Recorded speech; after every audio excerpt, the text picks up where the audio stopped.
Hey, welcome back, everybody. It's Timothy here with Mana Rocks, and oh my god, we're doing this. We're gonna do the Heart-Piercer bow deck in Byforce. This is episode 6 of Byforce. We already went through the entire cycle of cards that care about having multiple copies. Now we're gonna do what everybody seems to love doing in Core Set 2020 and try and draft as many Heart-Piercer bows as possible. I think this deck is terrible. I never lose to it. I think one Heart-Piercer bow is bad, and I think having like 4 or 5 of them is bad. But we're going to see if we can scrap together a deck with some Heart-Piercer bows, maybe some Renowned Weaponsmith, Vial of Dragonfires, and turn that into a win somehow. So our best bet is to be blue with a bunch of small evasive creatures, maybe mono red, something like that. I don't have high hopes for the deck, but it was suggested by somebody, so this is for you, man. Yeah, so if you haven't watched an episode of Byforce before, this is where we take some sort of archetype or limited gimmick within the current core set or within the current draft set, and we force that archetype from the beginning. So you might see me passing some pretty crazy stuff, but that's because we came in with a goal, and that is to draft the worst deck possible with a bunch of Heart-Piercer bows. I'm using my gems and my coins for the sake of entertainment, so feel free to give a like. That'll reimburse me for my gems that I won't get back here. And find us on Twitter, MTG_ManaRocks, so we can talk about it. That being said, wish us some luck, and let's see how many bows we can get. This is best of one. Byforce I like to do for best of one. Look, Drakuseth. All right, first things first, let's enlarge. So we know we kind of want to be bluish. White also seems like a decent color for this. This is also just a good pack. There's Gyre, Angel, Drakuseth, Pacifism, and then the rest of the cards. I guess there's Thief as well, which pretty neat if you can get a bunch of blockers out of the way. I'm going to start off with Drakuseth. This is a decent backup plan, I think, to having a bunch of bad bows and stuff in your deck. Reminder, we are probably going to end up being blue. I guess the only reason to absolutely end up blue is for the Renowned Weaponsmith, but I'm going to start off with the Dragon and see where that leads us. And as long as there are no bows in the pack, we don't really have to worry about it, right? There's Rapacious Dragon here. Look at all these dragons. Can I get a Kalia?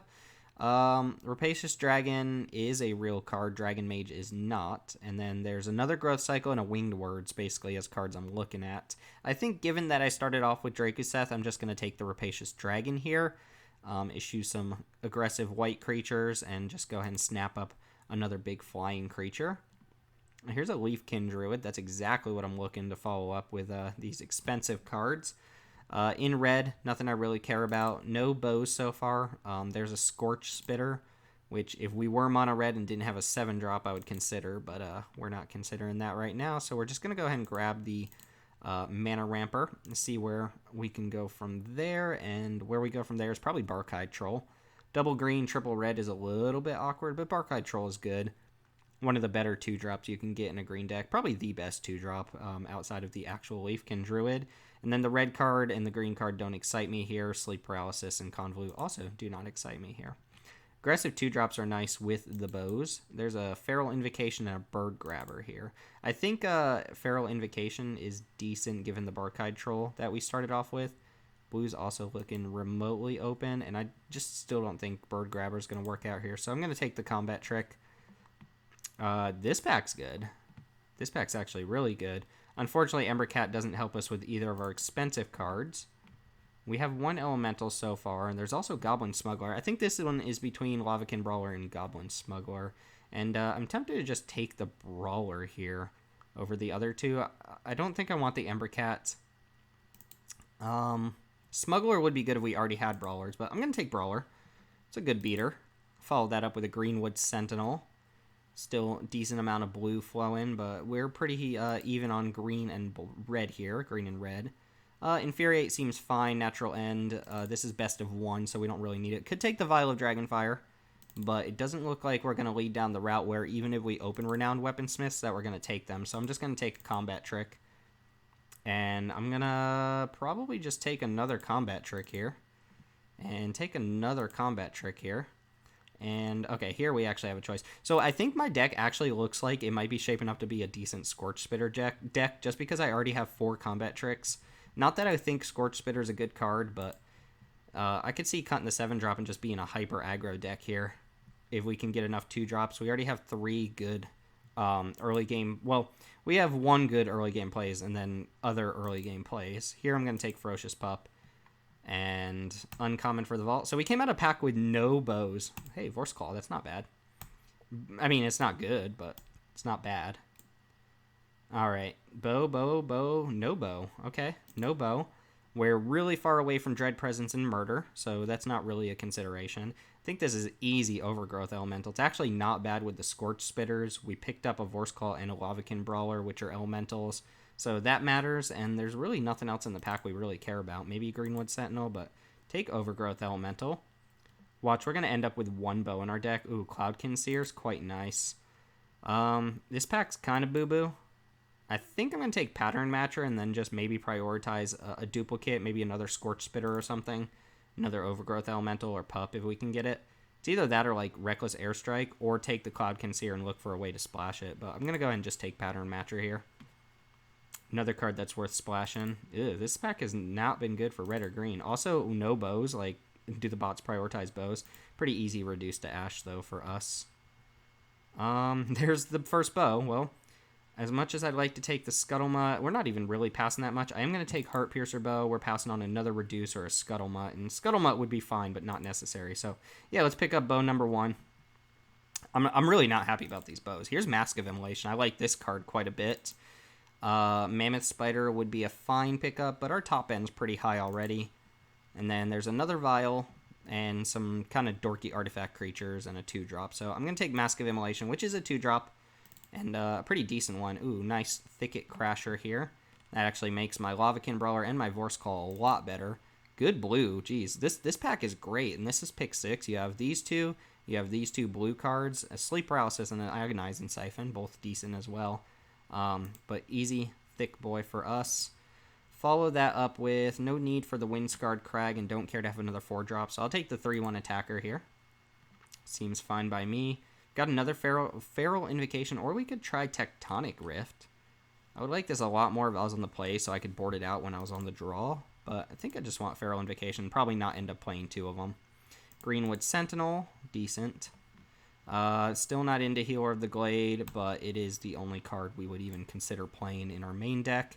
Same with Plummet, best of 1, so we're not plummeting. Take a 2-drop.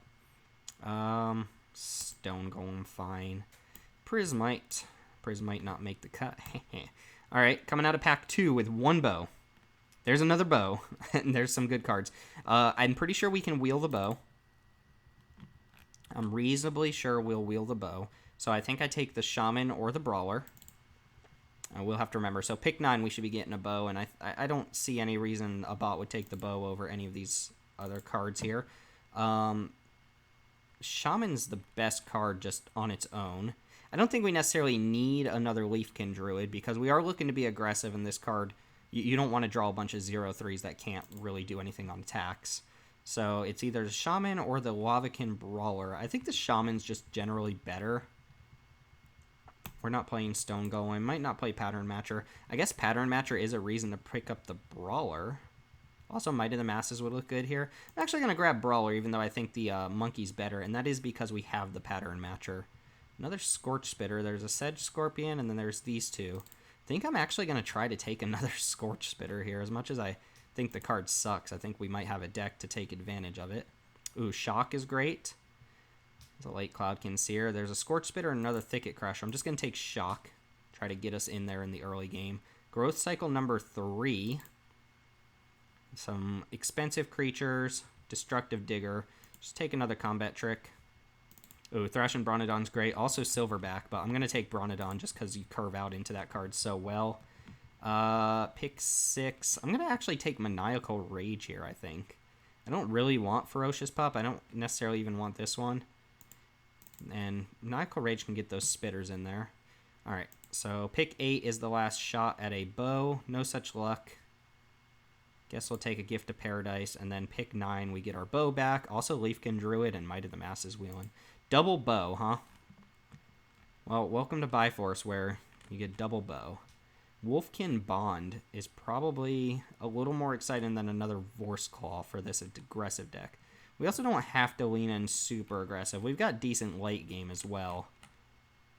Sedge Scorpion or Wolfkin Bond. I think I'm going to grab the Bond, actually. Ooh, Thicket Crasher and Scorch Spitter number 3. Second Thicket Crasher's got to be correct, right? I might just cut like all of the top end and just curve out at like 4 or 5 or something like that. I'm gonna take Scorch Spitter. Yeah, I just did that. Can't stop me. I just did it. Alright, so we ended up with 2 bows, which is going to make our aggressive deck much, much worse. They would be easy cuts. Easy cuts. Also, we wouldn't have taken them in the first place.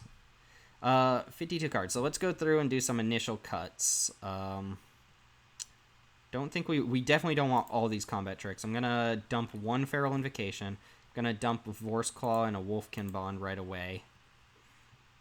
Lots of 4-drops, lots of 3s. I don't think we need Gift of Paradise. I'm not even entirely sure a deck with 3 Scorch Spitters wants Dracoseth in it.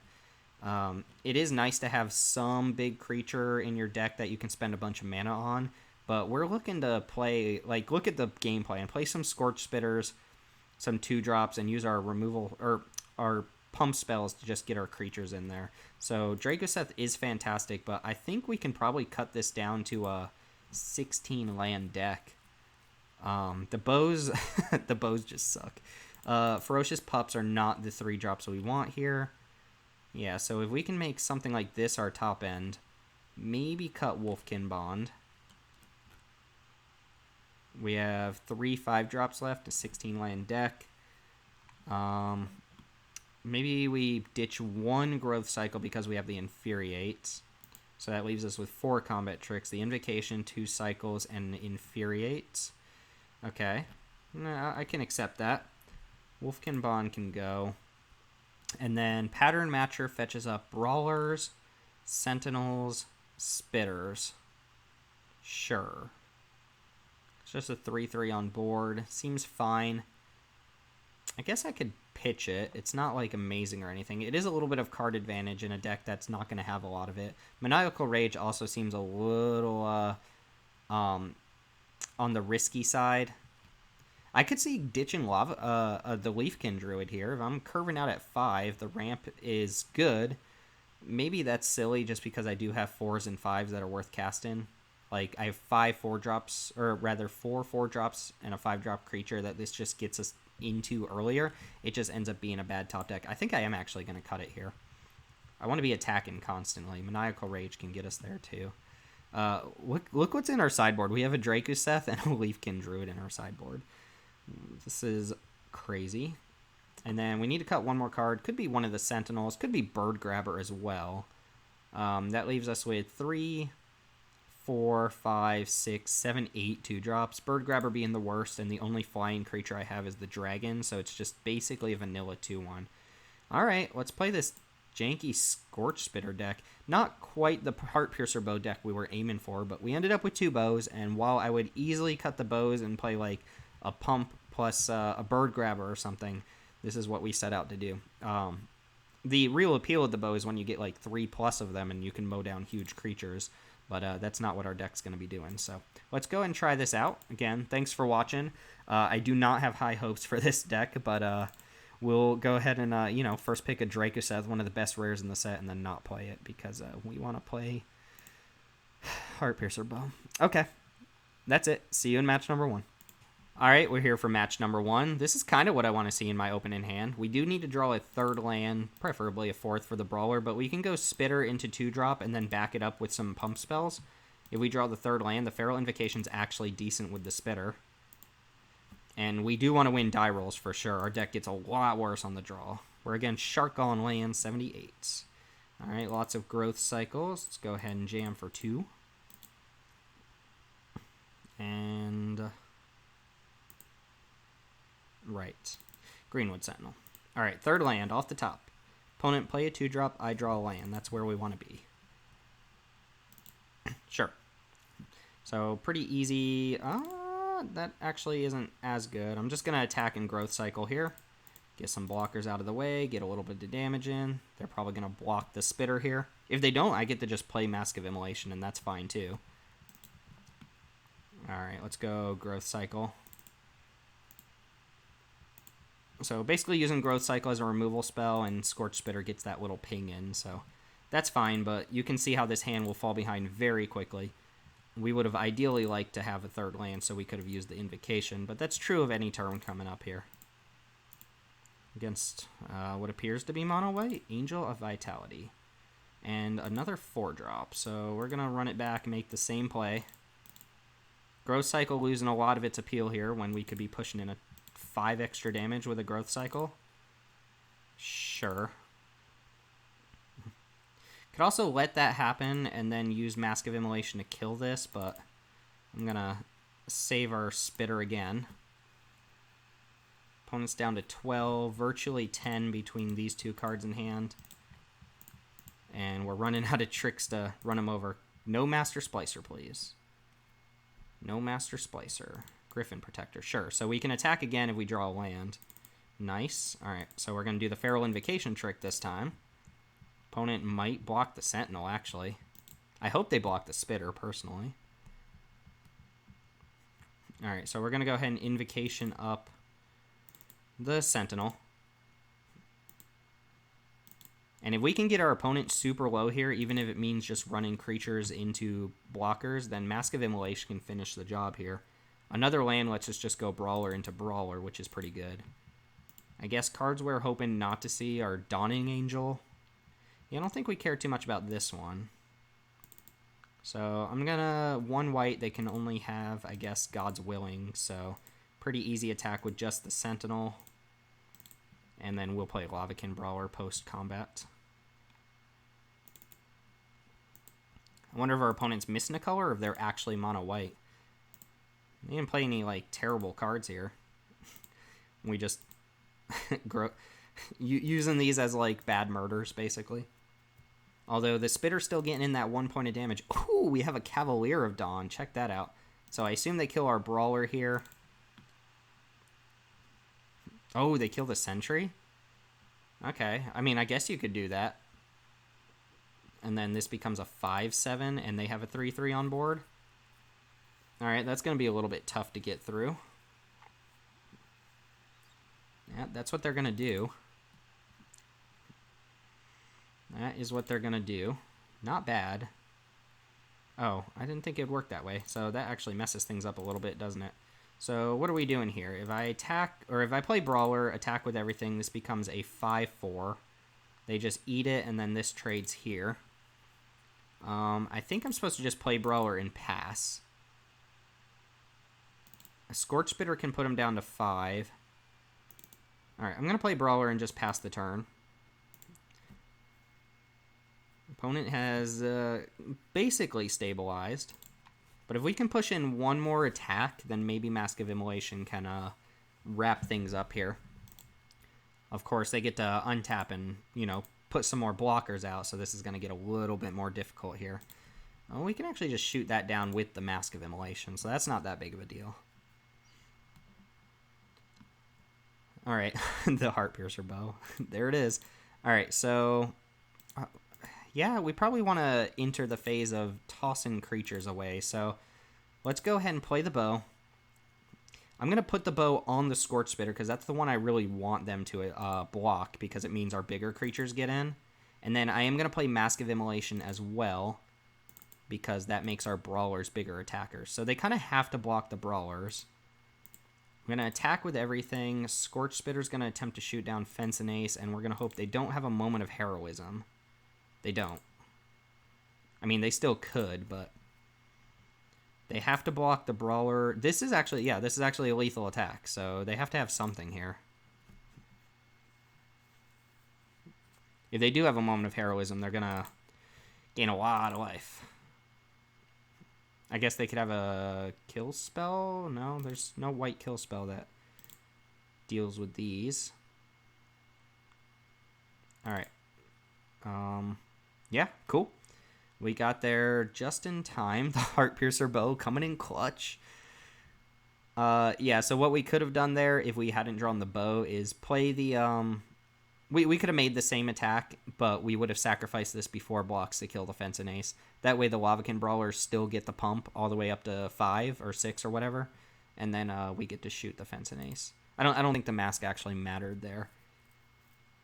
It would have if we hadn't drawn the bow. Here's a bunch of stuff, I guess. So we get to win a match. That's That's nice. Let's see if we can win a die roll and do the same thing. Match 2 coming up. All right, welcome back. Match 2. Not quite as aggressive of a hand. This is definitely more of a late game hand, but we have, some sort of curve. Hopefully they just play a 1-drop and we can bow it down on turn 3 with this Barkide Troll. If not, we get to at least just play the Troll on turn 2, which is nice. Double green doesn't always come together on turn 2. This is a fine card. It's not like exceptional. That ability basically never comes up in limited, but it's a nice option. And Troll's a decent attacker when we're on the play for turn 2. Fortunate enough to take the play again as well. Alright, Sorcerer the Fang, not quite what we want to bow here. I think we're better served just playing the Mask of Immolation. And attacking for 3. Again, we want to push in as much damage as possible while we have the mask and then let the mask finish things up. The mask plus the bow can actually take out a 2 toughness creature, which matters. If they have things like Cloudkin Seers and stuff, then we get to just shoot them down with the bow. Oh, they have the bow themselves. Alright, they're going to go ahead and attack me. Sure. So they attack, I sack, and deal 1 to them. We go ahead and sacrifice, shoot them. Alright, good beats, opponent, good beats. We're going to just play Pattern Matcher out here. Yeah. Attack for 3. Something like an Agonizing Siphon would be really good from the opponent. We're not going to get another Barkide Troll. And we're just going to play 3 3s. 3 3 3 3 3 3. Dragon's decent here. Alright, again, I think worst case scenario would be for them to go just land, Agonize, and Siphon a thing. I was just about to say an Octoprophet would be decent as well. We just trade Barkide Troll for this, and we get in for 3 more damage with Pattern Matcher. I didn't actually see what they did with the Scry. Yeah, and then we'll play the Rapacious Dragon. Sure. Let the trade happen, play the dragon, and pass the turn. I'm not going to use the treasure to make the bow you know what I'm saying. Not super confident right now. Opponent's still at 10. Oh, they're going to Fathom Fleet Cutthroat us. Nice. That is something we did not see in the draft. Oh, that is the bow combo. That's how you want to use bow, is to turn on cards like this, not to pile a bunch of bows. And just like that, we're going to be stopped in our tracks. We no longer have aggressive creatures. I can attack here. I think I'm just going to attack. It's not getting any better by me just like letting my opponent have their way here. And then I'll go ahead and actually I'm going to go ahead and put the mask here and just pass the turn. So opponent's going to untap with all the mana, 4 cards in hand. Our top decks are things like Scorch Spitter. Here's where having the Drakuseth in the deck would be nice, but we're going to be drawing more stuff like this against a blue-black deck, which has card advantage, soul salvages, stuff like that. Big late-game creatures. I think this one is about over. Frostlinks is not the worst thing my opponent could play, though. Another bow would be nice from them. Sure. Bow actually also, shuts down our Scorch Spitters, so our Scorch Spitters are just dead draws. Which is where I think the bow is absolutely terrible in best of 3, because you can just board out your 1-drops and then your opponent has a bunch of bows. Alright, we'll go ahead and equip. I guess I'll equip to the tapped one, because they're more likely to kill the untapped one this turn if they're going to do anything at all. Drawn from Dreams, that's a very good card. Look at the top 7, put 2 in your hand. So, yeah, yikes.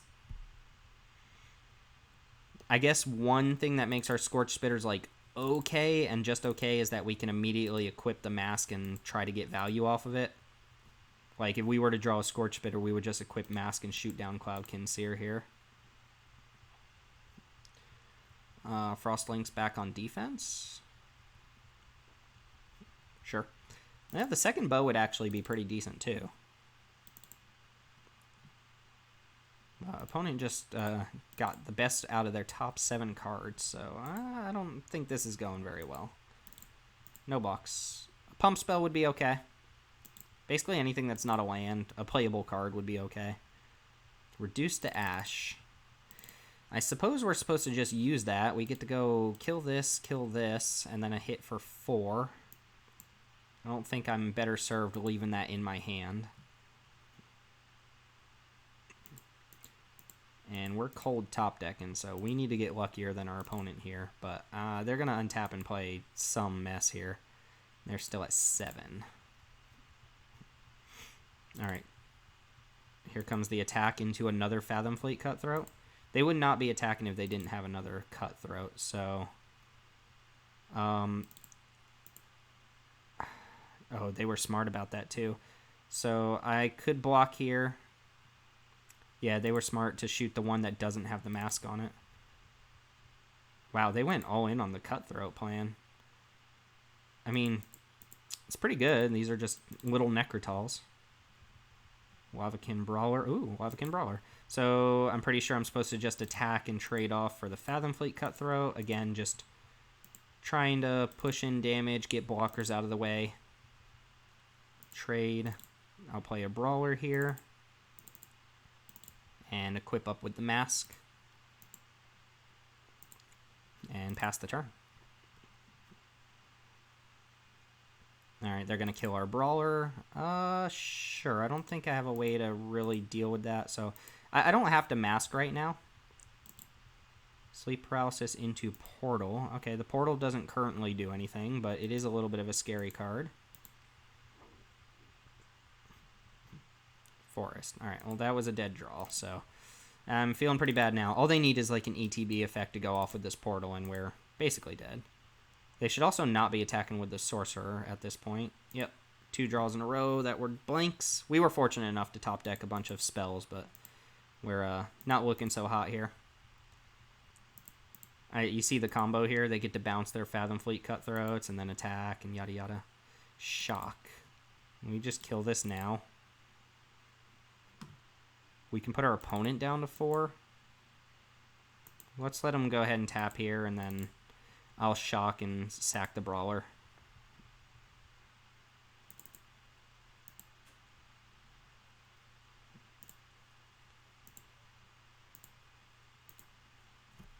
And just pass the turn.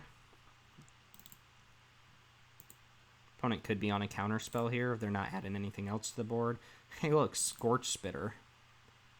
Alright, well they don't have a creature to bow it. So we're just gonna equip up, suit up this Scorch Spitter, and pass. Really, they have nothing. Any creature just blanks it with the bow. So we get maybe 1 attack in with it.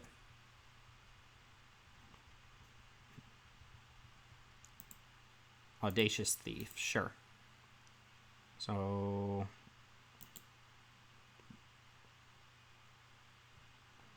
Alright, what's the fault? Bone Splinters? Oh, Siphon, sure. Okay, so we have to sack this and deal 1 to them. And this does fizzle the Siphon, so they don't gain the life. Alright. Ugh, gross against the bow. But what we can do, we can just play it out, equip the mask.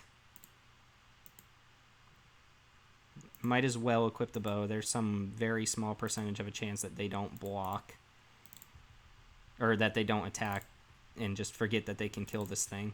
So we'll let them attack, we'll let them target, and then we'll go ahead and shoot them for 1. They're going to go down to 4 here. Oh, or we could just let it happen, sure. Or we could just let that happen, you know, that's fine. Renowned Weaponsmith, okay. It's going to fetch up more bows. Another bow, sure. This doesn't really change very much. It does make the creatures we can draw a lot worse. Alright, and that's going to go ahead and do it for me. Top decked a few too many lands in our 16 land deck, but it is befitting that we got beat by a bow deck. I don't think the bows really made that much of a difference. I mean, imagine if those bows were just like other creatures, they would have done the same job there.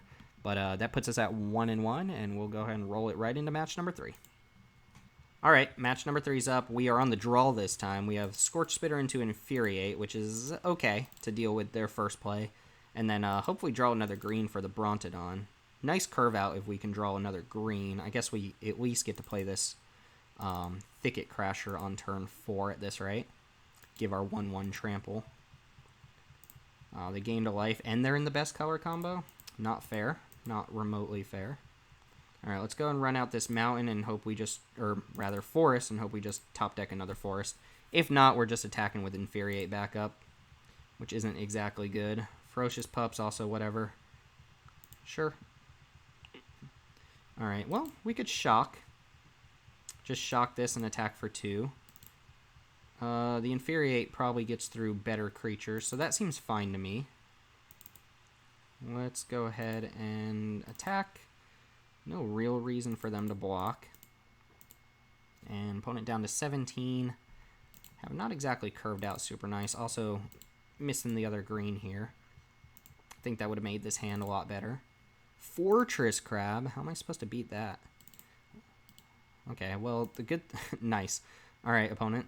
That's a little, I don't know what the word is, but let's go ahead and run out Brawler. Brawler plus Thicket Crasher is not bad. So, a forest would be actually decent here, so we could go... I mean, a land in general, so we could go Crasher into holding up Infuriate. The good news is, our opponent's running low on cards, and they're not really pressuring us. Also attacking with the crab, wow. Okay. Ooh. Well, I'm going to go ahead and jam and use this Invocation, and if they don't block, I will just cast the Thicket Crasher instead. There's a chance they don't block. They could have Disfigure as basically the only card that gets them here. Alright. So, using the Invocation as just a thing. Vorse Claw is going to be a problem. Alright, they did not attack with the crab this turn. Alright, so if we attack with this, it becomes a 4/4. We can use that plus Infuriate to get in there. I could play the Thicket Crasher too. If I attack with both, and they just eat the Scorch Spitter, that's not as great. So I think I'm just going to throw the Lavakin Brawler away to get this Vorse Claw off the board. It'll have Trample, 5, 6, 7, 8. I'll get a point of damage in as well. Hold on. 2, 3, 4, 5. Yeah, I'm not worried about the crab because I can still jam into it. Also, I'm pretty happy they just don't block, so...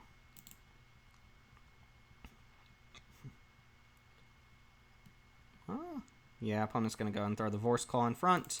Unfortunately, our Brawler does not survive. I hadn't actually considered if they had just put the crab in front. I just blanked that attack. Would I still use Infuriate there? Maybe not. I don't know. Uh-oh, we're going to go ahead and Soul Salvage here, or hopefully not Blood for Bones. Nope, looks like Blood. Soul Salvage is fine. That into Frostlinks, into Vorse Claw again. Annoying. Tap down Scorch Spitter. Yeah, tap down Scorch Spitter because the Thicket Crasher doesn't have a good attack here. Growth Cycle is a good draw. Should I save that or should I run it out now? I could attack. They block. I think I'm just supposed to hold on to it. Thicket Crasher. They're going to play Vorse Claw next turn.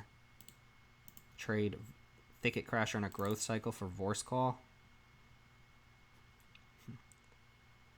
If I attack now and they double block, I get the Growth Cycle and just take Fortress Crab out. Doesn't seem too great. Yeah, let's go ahead and just Brontodon here and pass. Drawing the second Growth Cycle would be amazing. Good news is they have one card besides this Vorse Claw. Bad news is they're Sultai. So I think I'm supposed to just go for the double Wambo here. Hope that their last card isn't something super relevant. Oh, double block, sure. Let's go ahead and just get this Fortress Crab out of the way. They're not going to take any damage. We're going to drop a Greenwood Sentinel. Also, we haven't actually even dealt that much damage to them. They're still at 16. We've used 4 cards to deal with 2, basically. We don't have a lot of cards that actually get us through a Vorskal. Mask of Immolation. Not amazing here, but passable. And just pass. We could use drawing like our dragon, our Rapacious Dragon, or the other growth cycle again is +5/+5.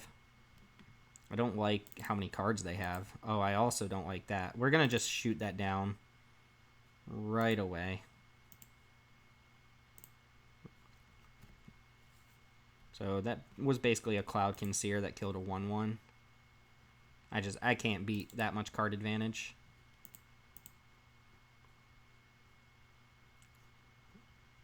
Here's where having a bunch of Heart-Piercer bows in my deck really hurts me, because if I draw them, they're just not great. The dragon is what we want to draw. So I'm going to play the dragon and hope they're not sitting behind Bone to Ash. Okay, no Bone to Ash. And let's pass. So we need this dragon to get some work in for us. Sure. Are we at the phase where we're throwing creatures away yet? If we attack with everything, they eat this. I guess this trades here, this eats this. Getting 4, 5, 6, 7, 8, 9, 10 damage. 11 with the Scorch Spitter attack. Actually, they eat this with the Force Claw. The Frostlinks can trade with the Sentinel. Then they would take 4, 5, 6, 7, 8, 9, 10. This can just chump block. So that's -3. They take 7. I think I might just be worth throwing away a creature here. I'm kind of afraid of what they have in hand, but I think it's fine. Let's go and equip first. I guess to...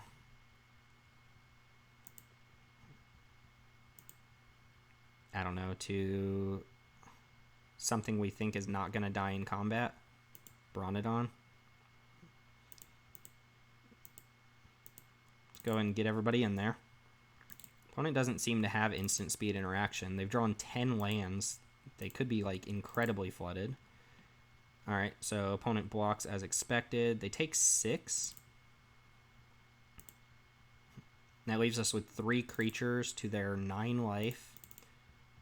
An active mask and a flyer on board. Given everything we have, they're at a virtual... Ooh, Woman Shaman. I do like that card. Let's see. This puts them down to 8. Mask has them at 7, 6, 5, 4, technically. And then Dragon puts them down to 6. So if we attack with everything, we might be able to win. Shuffling back some stuff. No, they have another blocker this turn, so that doesn't quite do it.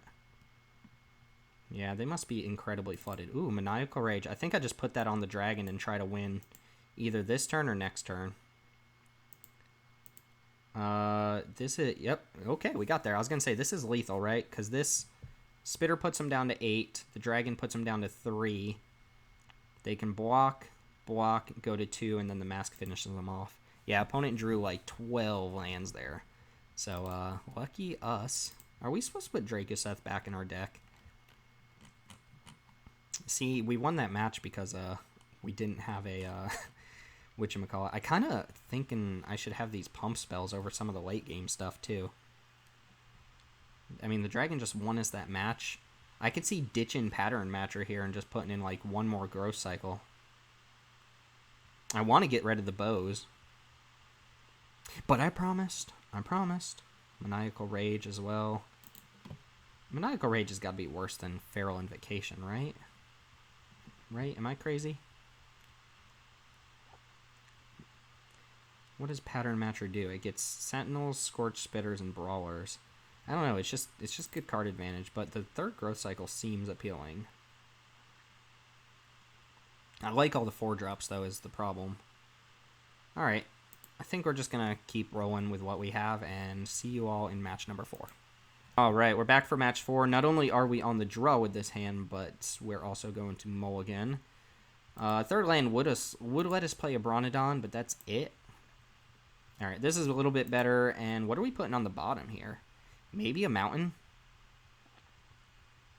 Do we put a mountain on the bottom? Maybe we ditch the Mask of Immolation? We have 4 drops and 5 drops in our deck. No, I want to be able to go like 2-drop into something else. I think we're going to go ahead and pitch the Mask of Immolation. And hope that our opponent doesn't play any creatures. Oh, great. Fairy Miscreant. Wonderful.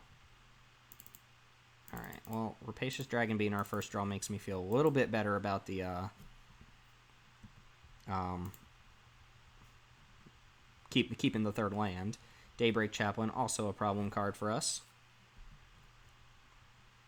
And we'll just go and play Greenwood Sentinel and pass here. Not too much else we can do. This is the start we don't want to see here. Although it wouldn't be much different if we were on the play or the draw. I think if I were them, I would have attacked with that Chaplain. We also don't even have good attacks here, so we're just going to pass and probably end up shocking that Fairy Miscreant. Lavakin Brawler is going to have to be good. Alright, I'm going to go ahead and take 1 from the Miscreant. The damage doesn't matter too much, and then see what they play. Sage's Road Denizen, sure. Alright, let's just go ahead and get this Miscreant out of here. Pass. And that's not bad. So we can go Brawler now, which at least rumbles with their creatures. Opponent missed land drops, which means they're on all spells, so that matters. Our hand's not exactly amazing. If we draw a land, we can go Dragon into Barkhide Troll.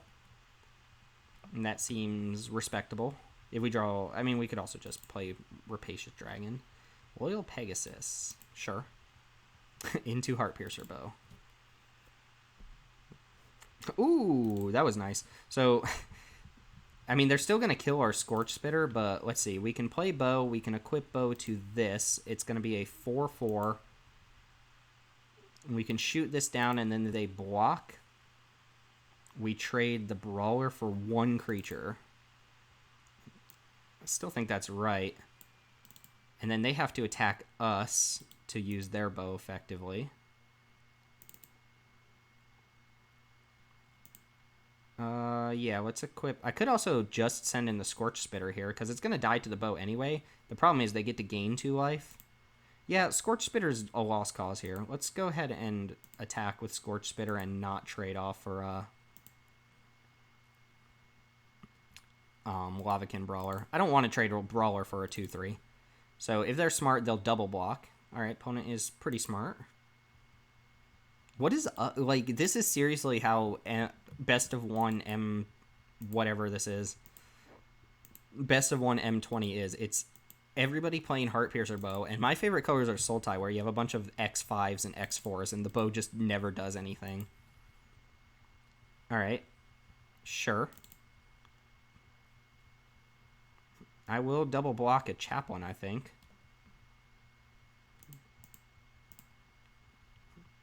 Yeah. Trading my Sentinel for a Chaplain. They're going to gain a bunch of life. They are down to 1 card, but our hand is reasonable. Thicket Crasher's decent. I mean, it's definitely the play. And we'll go ahead and jam. Doesn't really matter what we shoot. And coming in for 4. Let's go ahead and lower that life total a little bit. They can equip up to the Denizen and attack with both of these. Which, if their card in hand isn't anything super relevant, they're probably going to do that. No, they chose not to. Interesting. So they're, I'm guessing, casting a 5-drop. Yeah, Dawn and Angel, also tedious. Unchained Berserker. Pro White is really good. Let's see, if I attack with the... If I attack with both... that's not great. So, Berserker... 4/4. Shoot the Dawn and Angel, and then if they want to kill the Brawler, they have to put the Dawn and Angel plus one of the other ones. If I attack with this... Same deal, right? So... Or I guess they could go block, block here, no block on Brawler. So I'm actually going to go ahead and do this. Let's go ahead and attack. Let's shoot the Dawn and Angel for 1. These 2 aren't enough to double block and kill the Brawler. So if they want the Brawler to die, they would have to double block with the Angel plus something else. And we're going to go ahead and drop 2 more creatures here. The pro white matters a lot. I mean, we might just end up trading Berserker for the Denizen, but now these creatures... Oh, no, actually, it doesn't matter a lot because they have the bow. So they can just equip up and kill my Berserker, right. Right. Renowned Weaponsmith. Okay, more bows doesn't really change too much. And they mill 2 bad cards off the top. Alright, so they're going to equip up and kill my Berserker, so yeah, a little bit too early to celebrate with that pro white. Also, we're on a clock. We're at 6. Infuriate. It's not a bad draw. 3, 4, 5, 6, 7, 8, 9, 10. We're at 6 life. When did that happen? Opponent's at 21. Did we take that big of a beating at some point? I guess. Yeah, playing the dragon would have been nice, but we don't have it. So if I attack here, I block here. That's 3, 4, 5, 6, 7. Yeah, I can't even afford to attack with these. So let's go and get the Brawler in and hope that they decide to block.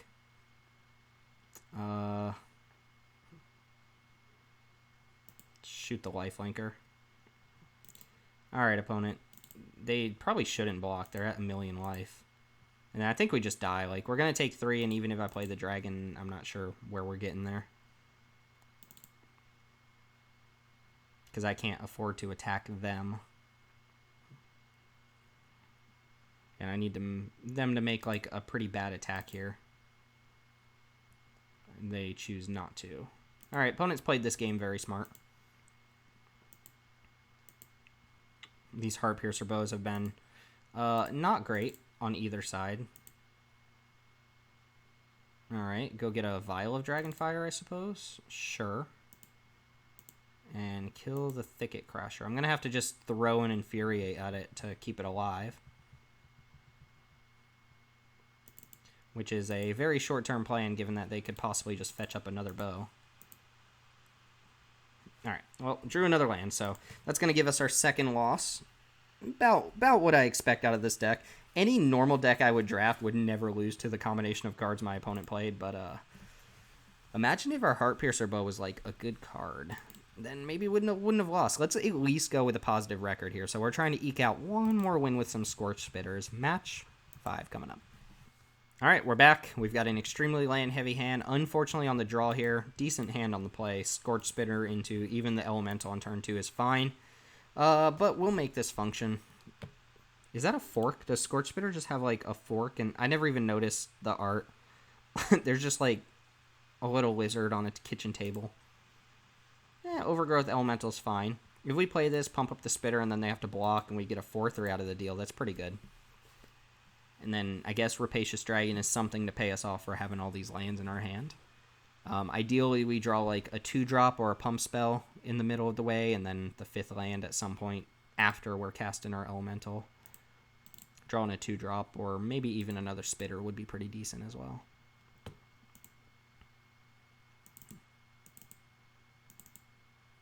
Alright, another white deck. There's that 2-drop. So we do get to curve out here. 1-drop, 2-drop, 3-drop, and then hopefully something to do in between the 3 and the 5. So ideally we need to draw a land plus like a pump spell or something. Against black-white, huh? Prismite. Sure. Ooh, there's the bow. So we're just going to play Sentinel here, and then the bow can actually shoot down this Prismite. Let's see what their 3-drop is first.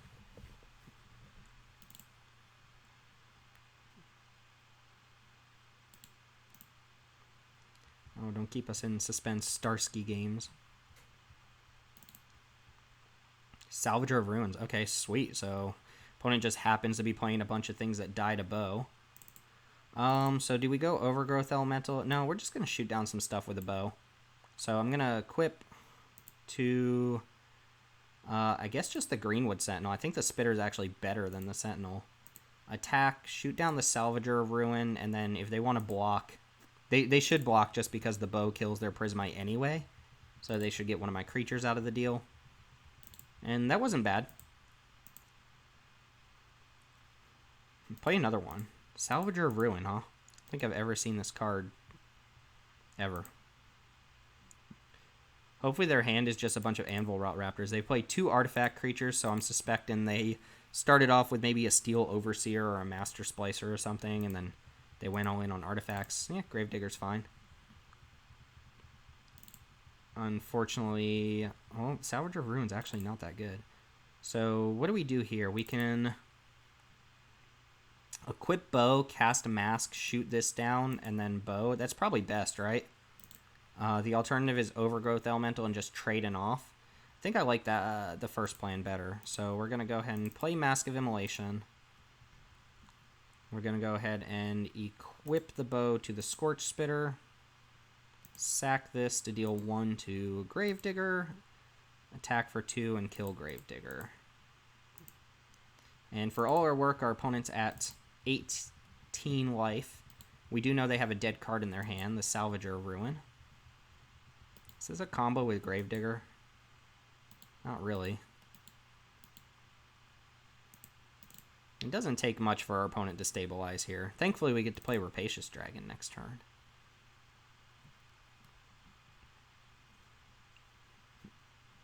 Dawning Angel, sure. Yeah, the 4 life is very annoying. I'm just going to go ahead and do... I mean... I think Scorch Spitter for Dawning Angel is actually a fine trade. I don't think they want to take that trade. They're probably just going to take the 1 here, which is nice, because now I get to just play Dragon, pass turn, and the following turn we could go bow plus, like, sack Scorch Spitter to kill the Dawning Angel. The second bow would be nice. Let's see what our opponent plays here first before we go figuring out our next turn. The Colossus Hammer? Whoa now, opponent. Calm down. Calm down. Yeah, they're very artifact heavy. But Colossus Hammer is sweet, but not good. I would be okay losing to this card. If I died to Colossus Hammer, like, I can die a happy man. Isn't that right? Isn't that right? Apostle of Purifying Light. Another creature that just gets ganked by our bow. See, this is why people think the bow deck is good. Because sometimes you play against decks that happen to have a bunch of X1s. And, yeah, I'm sorry. It's just not good. And opponent's just going to tap out of mana. They do not care. Alright, so actually that's a pretty good draw. So what we can do here is go Elemental, put a counter on Scorch Spitter, play the other Scorch Spitter, equip that Scorch Spitter, sack it to deal 1 to the Angel, and then shoot the Angel down mid-combat, and then they trade the Apostle here. We get to keep Overgrowth Elemental on board this way as well. I think everything I said just works out. So counter here. Play another Spitter. Equipped the Spitter. Actually, let's see. I could go sack, deal 1. No, this is fine. So we're going to go ahead and do this now. Let's go ahead and shoot the Angel for 1. Overgrowth Elemental is going to get bigger this turn. They're probably going to have to trade for this Scorch Spitter. Shoot that down. And then if they block and trade for Spitter, the Elemental becomes a 5-4. Colossus Hammer is nowhere near even being relevant in this game. They didn't trade for Scorch Spitter. That's so bad. Because this is just going to die to the bow anyway. Like, you're going to need something better than a Soul Salvage here. We know that this is a dead card. Oh, Double Gravedigger is a real thing, though. But they didn't trade for the Spitter. They're going to get back Dawning Angel here, sure. Pro Black does not matter. I mean, it's got to be Dawn and Angel. They can, I guess, get Gravedigger back, but this doesn't accomplish very much. Wow, that is greedy. The second bow would be actually insane against this opponent. Look at their deck. Look at their deck. No second bow. All right, let's go ahead and just equip up to the Durgan. And I feel like Scorch Spitter's finally going to meet his end here, but we get to take this Apostle down. And opponent's probably taken 7. I mean, if their best plan here is to play Gravedigger and keep looping them, they can't block. What? Opponent, you have to block. You have to block. Alright, well, maybe we're playing against someone who hasn't played too much Magic. They're gold, though. They're gold tier. Maybe they untap and go Planar Cleansing. Yeah, this game's just over now. They're just dead to this dragon. They're just dead to me attacking. Scorch Spitter plus dragon. Like, if they'd gotten the Angel back last turn, if they weren't planning on blocking, okay, sure. I'll take my third win. I'll take it. Just realized this Heart-Piercer bow deck is insane. Just kidding. We just happen to play against somebody who Heart-Piercer bow is insane against. All right, so we're 3 wins. If we can snag a 4th win, I would be very surprised. But let's see if we can do it. If not, and we lose the next match, then that's the end of the haul here, and we'll see how it goes. Match number 6 coming up.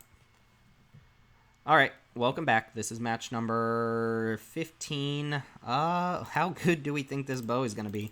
Just play a Plains. Just play a Plains. Make my Unchained Berserker insane. Oh my god, we're playing against the mirror match. Okay, good news is the bow does work against Spitter. Bad news is... Ooh, and white? Bad news is if they have a Heart-Piercer bow, then GG us. Alright, play a white creature. That counts. It's kind of annoying, though. If they equip this, it no longer dies to the bow. But maybe they won't suspect the bow. Ooh, yeah, should have played a forest first for the Barkhide Troll. Was not thinking about that. Okay, let's see what happens here with our Berserker. Imagine they equip... If they just play a 3-drop, that's fine, too. Because they attack, and then we get to shoot down this. Sure, into Chaplain. Okay, I feel okay about this match. Ooh, they didn't attack either. So I can use Infuriate to save this, and then I can actually shoot down the token as well. Oh, no, I can't. So...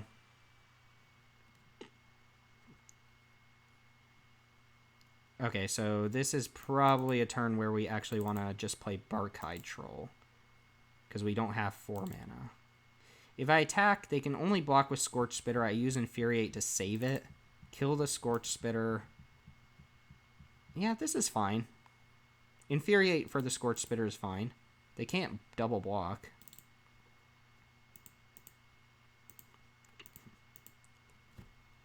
And they left it back 2 blocks, so... This gets the Spitter off board. They can start gaining 2 life a turn, which is a little annoying. But they do have to be able to get through a Barkhide Troll anyway. Guess that's not 100% true. They can equip and attack. I can't kill their creature. Shock my Berserker. Okay, that's fair.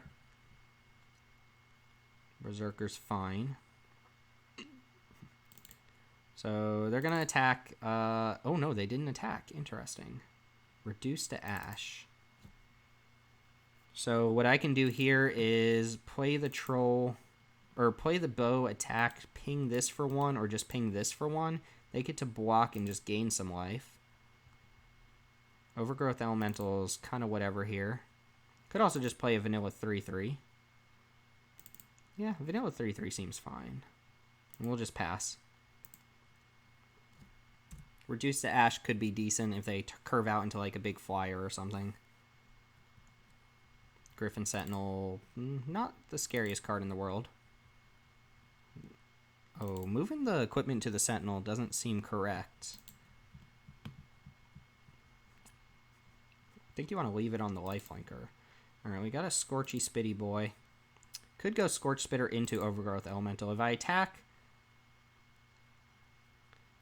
A couple options here. I think what I'm going to do is go bow, equip, attack with both, and then shoot this down. And if they want to double block, they lose their chaplain. I lose a 3/3. And then I can pay Scorch Spitter and next turn Overgrowth Elemental. I could also just ping this for 1. And then, yeah, that's probably better, actually. Yeah, ping the Griffin Sentinel for 1. That way, they can't just double block with these two. So shoot this for 1, and then any block involving the Griffin Sentinel kills it.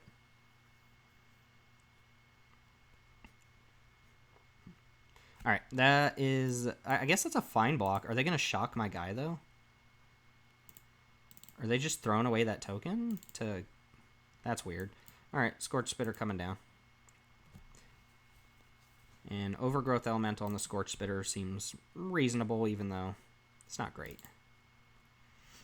Opponent down to 1 card. It is a... Nothing important. Ooh, that's actually very nice.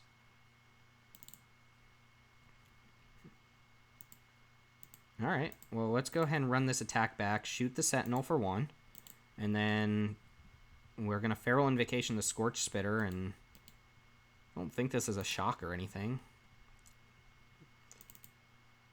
Make another 3/3. Yeah, nice. And we get to go ahead and just take out this Chaplain. Opponent's at 12. If we draw a land, we can reduce to Ash the blocker. And we have this Overgrowth Elemental, which is going to make it a 4/4. Ugh, 3/3 Squad Captain. Gross. Alright. Attack for 2. Feeling pretty good about this one. Yeah, move over here. Oh, that would be amazing if we draw the land for reduce to Ash now. Actually doesn't make a difference. I can attack and ping this for 1 and then they trade, but we drew the land for reduce to Ash, so we're gonna go ahead and reduce this boy, put our opponent down to 2 if they don't block.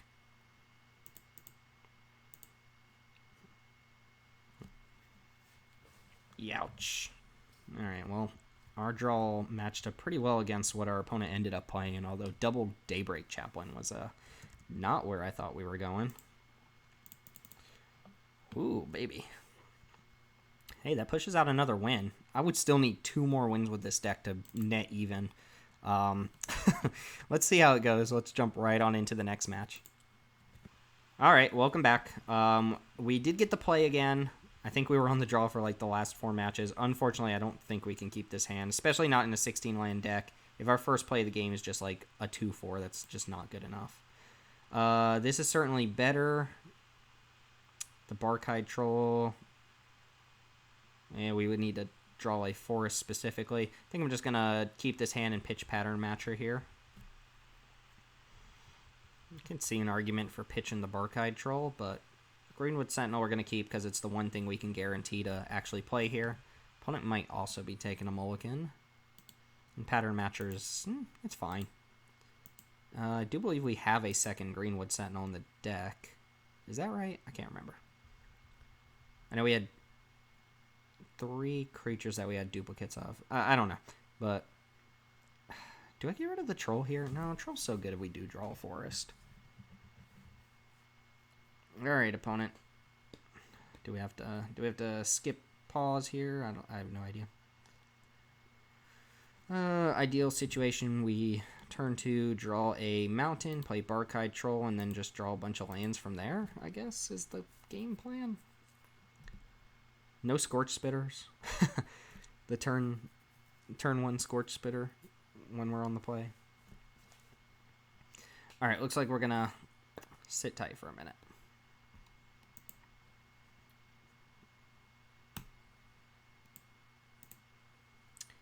Okay, we're back. Opponent timed out there and had to keep whatever hand they kept, so... Ooh, I didn't even play the forest. Watch me get punished. Watch me get punished here. So, KDB... I don't know if their hand's keepable or not, but they did time out, and if they time out again, we just snag the win, which would be great, because this hand's not good, and I play very poorly. I'm so good at Magic. But that means we get to take a moment to get to know each other. I guess we can click the cat. There, see? This is what your 3,400 gems get you. They get you this cat. Isn't that cool? And then if you click the opponent's cat, it gets mad at you. It's messed up. Same cat. Also, why would Chandra's cat be able to change color? So yeah, this is Chandra's cat, right? This is what? Vivian's cat? Why would Vivian have a cat? Johnny's cat? That's basically slavery. Who's our blue walker? Is Mu Yin Ling our new walker? I don't know. Anyway, thanks for the conversation. We snagged it. Mountain too strong. Didn't even play perfectly.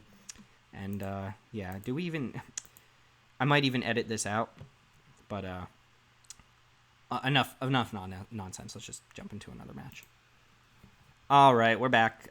This is match number 8 or something. We kind of got a mulligan in that last round and a free win. We are on the play, and we need to draw a bunch of lands, so... I'm going to keep this on account of the Scorch Spitter and the bow. And we'll see how we do against Inteus,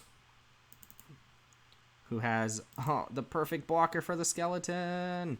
Alright, drawing lands is not the worst thing in the world, though. Also, another card that just laughs in the face of the bow. It's like, go ahead, use all of your bows here. If they play an X1, I will throw away this Spitter to just kill it. Ooh, Mask of Immolation? I guess it's not actually great, right? But we can equip here. We could trade. That seems terrible. Opponent debating whether or not they're gonna moment of heroism us? Moment of whatever? Triumph? I don't know. No, it's heroism, right? And we'll just ship the turn. And I should be careful about auto-passing with this mask. And now we just want to draw land. Because Brawler into Crasher is very good against our opponent here. Alright, you're up, OP. Yeah, again, if they just play an X1 or something, I will just sack the Spitter to kill it. X2, maybe not as much. Audacious Thief's pretty good. Alright, that was a good draw. Let's go and play Brawler and hope our opponent doesn't murder it. If they do, not the worst thing in the world. If they attack with the Thief. Our opponent snapping off the plays now. Snapping them off.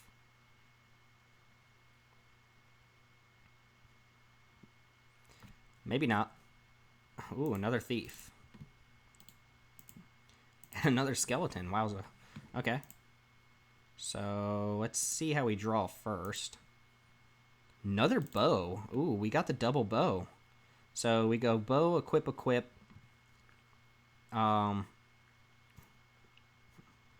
This becomes a 5/4. And we go shoot, shoot. And they have to triple block to kill this, and we get to take out the other Thief and the Skeleton. I don't think they're going to do that.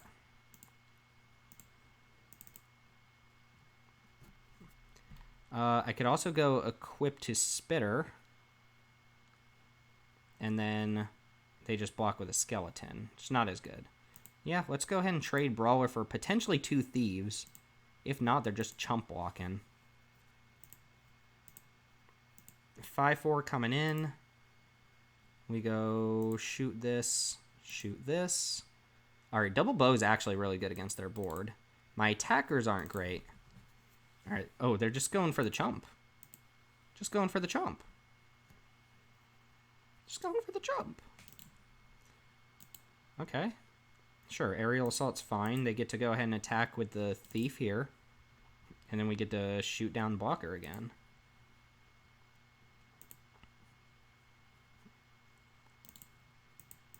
They're just on all skeletons. Pattern matcher, so not enough lands to quite do it. So do I want to go equip, equip, and just kill the Thief? Probably. It seems like my best bet. I think I can beat a prolonged match against a bunch of skeletons. And I don't mind losing this token. I would want to make sure they don't get their card advantage here. So let's go shoot. Shoot. Yeah. And then they block, and we'll just sack and deal them 1 damage. Just can't let the thieves get out of hand here. And I guess... yeah, I guess we'll just go ahead and equip here. If they play like another thief, it might be worth just throwing away our spitter to get the thief off the board.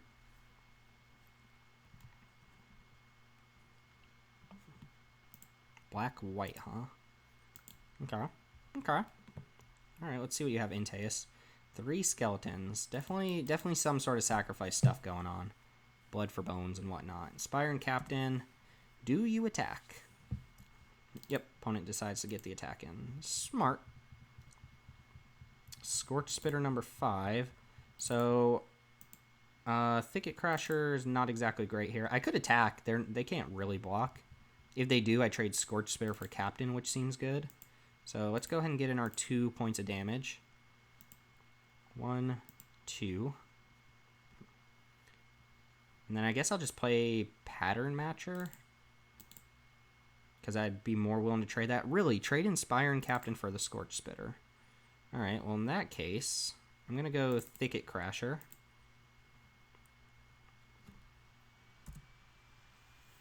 Alright, let's see what the 5-drop is.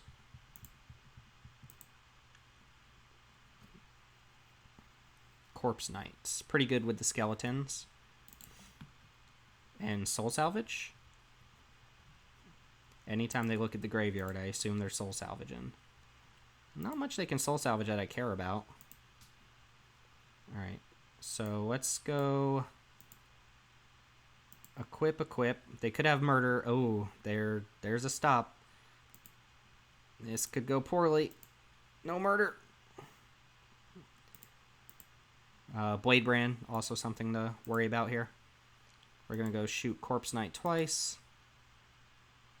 Here comes the Blade Brand. Or the Pump Spell, I guess. Raise the alarm. Sure. Still not even that bad, to be honest.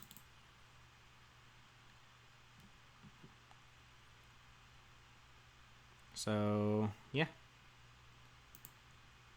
Boom. Well, I didn't have the mana to play Pattern Matcher, actually. So we're going to go Scorch Spitter here and just double bow it.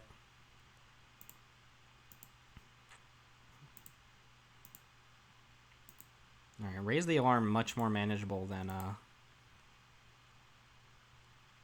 basically anything else. We're going to see maybe another blocker here. Opponent's getting aggressive. Yeah, they're just going to play a skeleton, but I can shoot the skeleton down. Is it worth reduce to ash and a skeleton to get it out of the way? Maybe. Berserker. Berserker's also decent.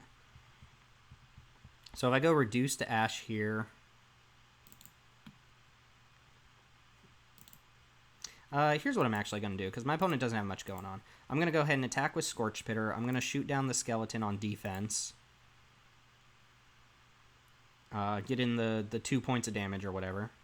And then I'm going to play Pattern Matcher into my 3rd Scorch Spitter. Because Pattern Matcher actually blocks what's on board here. And I don't really want to use Reduce to Ash, just because the double bow kind of handles the skeletons nicely. And if they have to use removal on like a Pattern Matcher, that's not that bad either. They still only have enough mana to get back, or get back and play 1 skeleton. They can get the other skeleton back. Alright, and the opponent just taps out for us. Alright, so I think we just equipped a Pattern Matcher. Start beating down.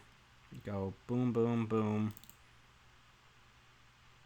We could reduce to ash one of these bad boys. Could use a Feral Invocation here. Yeah, I'm just going to go ahead and make our opponent use all their mana. Here. Attack. We're going to go and shoot down a token, deal 1 damage to a skeleton. They're probably just going to chump block Pattern Matcher, I assume. Sure. And then we'll play Berserker and equip up, I guess a Scorch Spitter.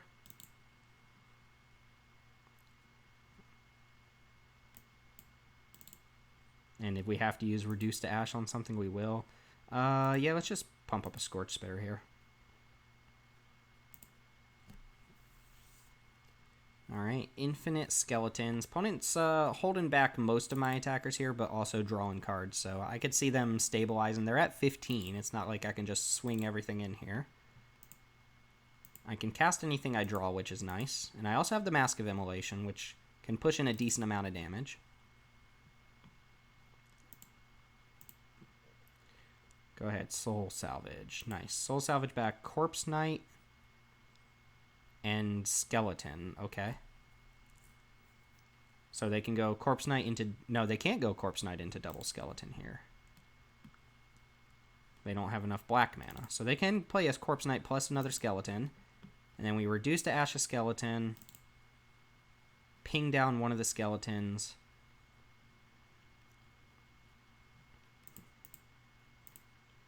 What? Okay, so they want to get max value off the Corpse Knight. Interesting. That might cost them, because I'm going to go reduce to Ash this now, and we're going to get a big attack in here. I think the reason my opponent didn't play anything is they want to be able to play Corpse Knight into basically everything. They could have another Raise the Alarm, I suppose. But now they're going to take 1,000,000. And they could have afforded to play one Skeleton, and then they had enough mana to get it back. So they had a chump blocker there. The opponent played this last turn pretty bizarrely. Oh, double Corpse Knight. Nice. So I'm going to take one, and then they're going to play the 2 Skeletons. I'm going to take 2, 4. I'm taking 4 here. So I'll be at 5. My opponent will be at 5. Not bad at all. Growth Cycle just about does... Actually, Growth Cycle just kills them, right? Yeah. So we can shoot down a blocker, and whichever creature they don't block just dies here. So Growth Cycle being a very good draw. Where's that first bow? There we go. Double Corpse Knight. I think my opponent still just let me do too much of an attack there.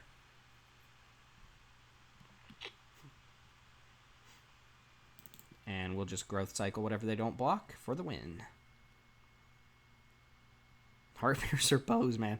Getting it done. Look, another deck where Heart-Piercer bow is just insane. Also, we drew the second bow this time, so...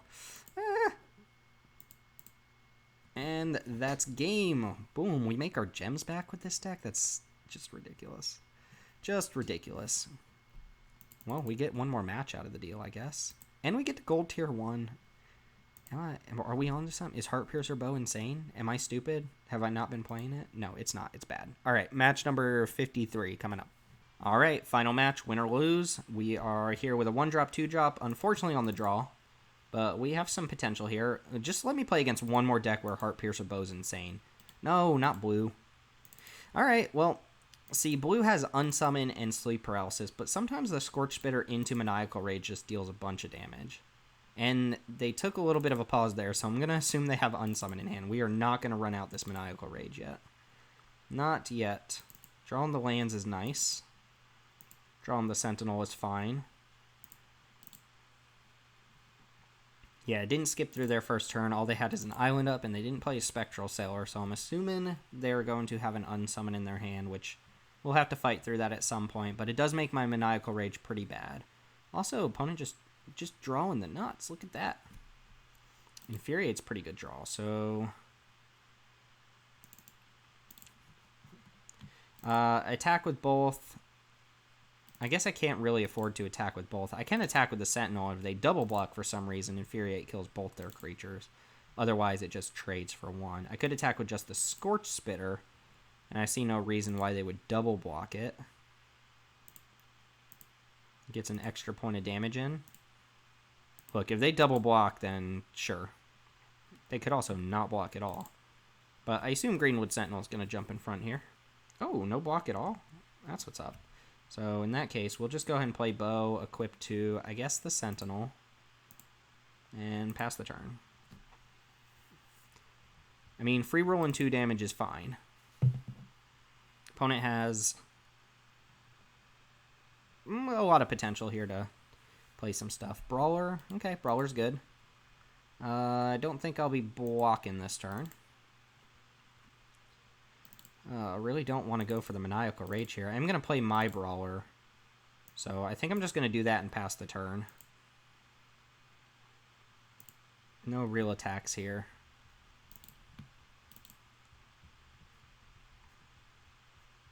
And I could be wrong about the unsummon. I just have a suspicion based on how that first turn went.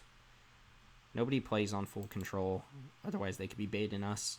But I'm pretty sure the only 1 mana blue spells in this set are Spectral Sailor and... whatchamacallit? See, oh, now they're tapping very deliberately to keep it up. Goblin Smuggler on Brawler. Sure. Well, Maniacal Rage is also losing a lot of its value here. In that I can't really push in that much damage because the creature can't block. Do get to attack. Oh, Shock's not terrible. Alright, so I'm going to attack with both of these. I'm going to shoot the Spider for 1. That way the Greenwood Sentinel trades with either, and the Brawler will trade for both if they double block. They could just unsummon the Brawler here.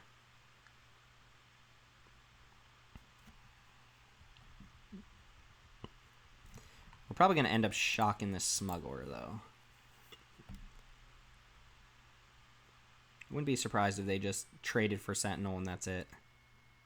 Thinking they can win the race with unsummon, which might be true. They've already got us down to 13. If they just double block Brawler, I'm happy with that. Try to bait a removal spell out of me or something and then blow me out with unsummon.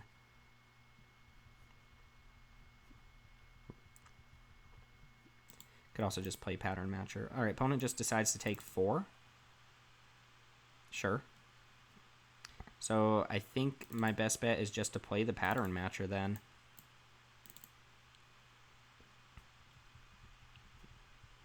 Just get another blocker. Their unsummon's not great against just random blockers.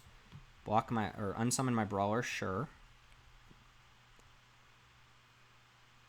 Yeah, we'll go get another Scorch Spitter or another Sentinel. Probably just another Spitter, right? Yeah. Alright. Let's see how they attack here. They have 3 cards in hand. They've missed a land drop. We have also missed a land drop. They've got a decent amount of power on board. Ooh, Thicket Crasher's good. So this can hit me for 4 unblockable damage now. I can see a world where we push in a win here with what we have on board. And I do have to be careful. Oh, Overgrowth Elemental, huh? So let's see. I play Overgrowth Elemental. I put a counter here. I shock Thicket Crasher and then bow it down. I attack for 3, 4, 5, 6, 7. And then I have this on defense. Anything they trade gains me some life. Actually, only the Scorch Spitter gains me life. And then they get to keep hitting back, but this only hits for 3 now. Alright, I'm going to try to push in a win next turn. I haven't done all the math yet, but this seems fine. And attack with everything. Oh, shoot, Netcaster Spider still... Yeah, Netcaster Spider actually messes this up. I don't know why I thought this was a 2-2. Okay, well, they get to actually kill 2 creatures here if they really want to. Otherwise, they get to just eat Scorch Spitter.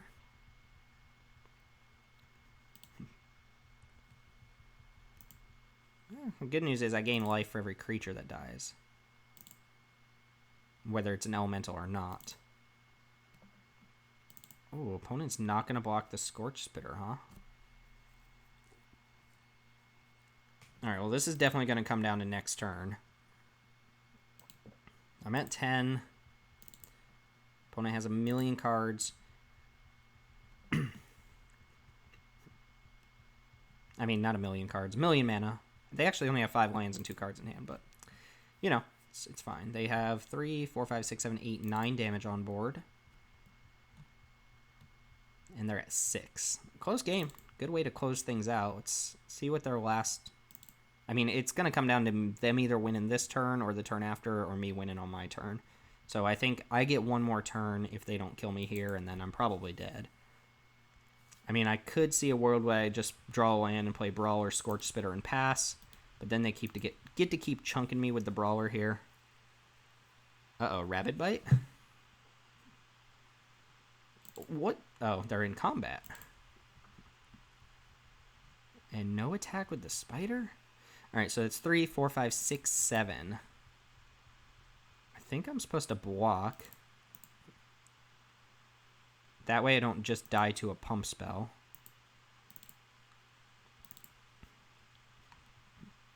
And this is lethal if... Oh, no, because they have this. Shoot. Okay, well, it's close to lethal. Do we think they have a pump spell in their hand? Sedge Scorpion. That's pretty bad against the bow. Ooh, Growth Cycle. So we equip here. Attack with, let's just say, Scorch Spitter by itself. Shoot that down. If they don't block, we can win with a pump spell, and we still get to hold back Pattern Matcher plus a pump spell. So I'm going to equip to Spitter. Spitter's going to attack. Block, block. Maybe I should just attack with both. If they have a pump spell, this is all they have left. They go block, block, or block, block. I'm going to go and attack with both. If they have nothing, I get to... Like, if they don't block both my creatures, I get to kill them with a pump spell. Assuming this last card is just a pump spell of their own or something. Because either of these are lethal on an unblocked creature. Ooh, double block. Uh-oh, that could not work out in their favor, potentially. Alright. They still have a card in hand, though. Yeah, if they don't block, I think we've got it. I'm not playing... I think we can even win through a Challenger's Outrage if they don't block. Alright, opponent's going for the safe block, then. So we're going to go ahead and expend... Let's just do the Infuriate, I think. Here. And then we're going to go ahead and just play Scorch Spitter on defense. And that's going to be a chump block and Scorch Spitter. All right. Close game. We can even Maniacal Rage a blocker so that it can't block anymore. Yes! Take that, kid business. That was a good game, though. Chew. Very close. Wow, the Heart-Piercer.deck gets there, huh? That's, gotta eat my words. I do all these by Force episodes, go like 3 and 3, and then we play this stupid Heart-Piercer.deck, and it goes all the way. All right, is that what you wanted? This isn't even like a true Heart-Piercer.deck. We had 2 bows, and we just so happened to draw them. All right, let's open these packs and then call it quits. My brain hurts from the Heart-Piercer bows. It wasn't even like a blue deck, which is what most of those decks end up being. Cavalier. Yeah, that would have been nice. A mythic rare would have been pretty sweet. But remember when we opened Drakoseth too? And Villas. All right, well, I hope you guys enjoyed that. Again, if you have any more ideas for Byforce videos that are specific to Core Set 2020, let me know before we run out of time with this set, before Eldraine comes out. I still want to do the All Rares video, and then I had maybe 1 or 2 other ideas, but anything you have in mind, let me know in the comments down below, or tweet me on Twitter at MTG_ManaRocks. Thanks for hanging out. That was kind of fun, and I didn't expect this video to last more than about 30 minutes, so here we are. If you're still here, thanks for watching. Appreciate you spending your time here, and stay tuned for more. Thanks for watching. My name's Timothy. See you next time.